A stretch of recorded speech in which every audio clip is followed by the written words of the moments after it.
যেটাকে আমরা নরমাল বীজগাণিতিক ভাবে a গুণ b লিখি সেটাকে প্রোগ্রামিং এর ক্ষেত্রে লেখা হয় a স্টার চিহ্ন কি b।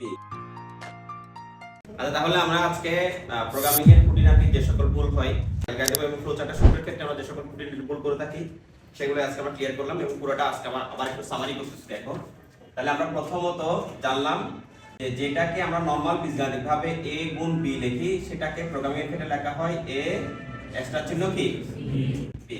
আমরা যেটাকে a বাই b এভাবে লিখি সেটাকে প্রোগ্রামিং এর ক্ষেত্রে লেখা হয় a বাই b এভাবে করে লেখা হয়, ঠিক আছে।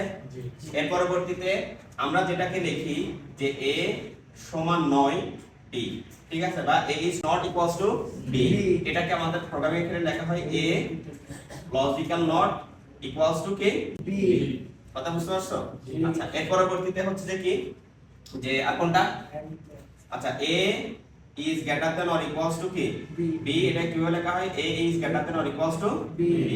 লেস দ্যান এর ক্ষেত্রে আমাদের কি হবে একই রকম হবে। আচ্ছা, এরপর আমরা লিখেছিলাম কি পাওয়ার, তাহলে পাওয়ারের ক্ষেত্রে মনে করো আমার এখানে কি আছে a স্কয়ার, তাহলে এটাকে আমরা দুইভাবে লিখতে পারি, একটা হচ্ছে a স্টার চিহ্ন a মানে a গুণ a, অথবা হচ্ছে এটাকে আমরা আরেকভাবে লিখতে পারি, সেটা হচ্ছে পাওয়ার কার পাওয়ার a এর পাওয়ার, এই যে যার পাওয়ার তাকে আগে লিখবো কত 2, সেটা লিখবো পরে, তাহলে পাওয়ার a, 2 পাওয়ার a, 2।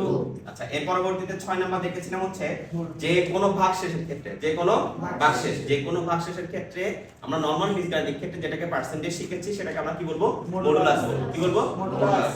নরমাল ক্ষেত্রে যেটাকে আমাদের কি দেখানো হবে নিঃশেষে বিভাজ্য অথবা ভাগশেষ কি বোঝাতে হবে শূন্য, সেইটাকেই আমাদের প্রোগ্রামিং ক্ষেত্রে কি দিয়ে করা হয় কি যেটাকে আমরা নরমাল দেখতে পার্সেন্টেজ সেটাকে কি মডুলাস দিয়ে প্রকাশ করা হয়। কিভাবে? যেমন মনে করো n একটা সংখ্যা, সেটাকে 2 দিয়ে ভাগ করলে নিঃশেষে বিভাজ্য হবে, বা হচ্ছে কি হবে যে এটা ভাগশেষ শূন্য হবে, ভাগশেষ কি হবে শূন্য হবে। তাহলে এই যে n কে 2 দিয়ে ভাগ করলে তার ভাগশেষ কি হবে শূন্য হবে। কথা কি বুঝতে পারছি? তাহলে এই যে এখানে যে পার্সেন্টেজের মতো দেখতে যেটা, এটাকে বলা হচ্ছে আমাদের কি মডুলাস। মডুলাস। কথা কি বুঝতে পারছো? তাহলে আমরা এটাকে বলতে পারি n মডুলাস 2 ইকুয়ালস টু 0। মানে প্রোগ্রামিং এর ক্ষেত্রে আমরা নরমালি যেরকম সমানকে জাস্ট একটা সমান লিখি, প্রোগ্রামিং এর ক্ষেত্রে সমান বোঝানোর জন্য আমাদের কয়টা লিখতে হবে? তাহলে n মডুলাস 2 ইকুয়ালস টু 0। এটা দ্বারা কি বুঝলা? কোন একটা সংখ্যাকে 2 দিয়ে ভাগ করলে ভাগশেষ শূন্য হবে বা নিঃশেষে বিভাজ্য হবে।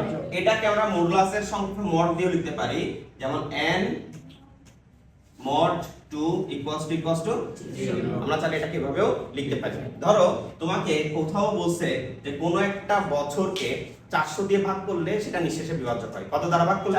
400 দিয়ে ভাগ করলে। তাহলে তুমি কি করবা? কোন একটা বছরকে বলছে, তাহলে ইয়ার মডুলাস কত 400 ইকুয়ালস টু 0।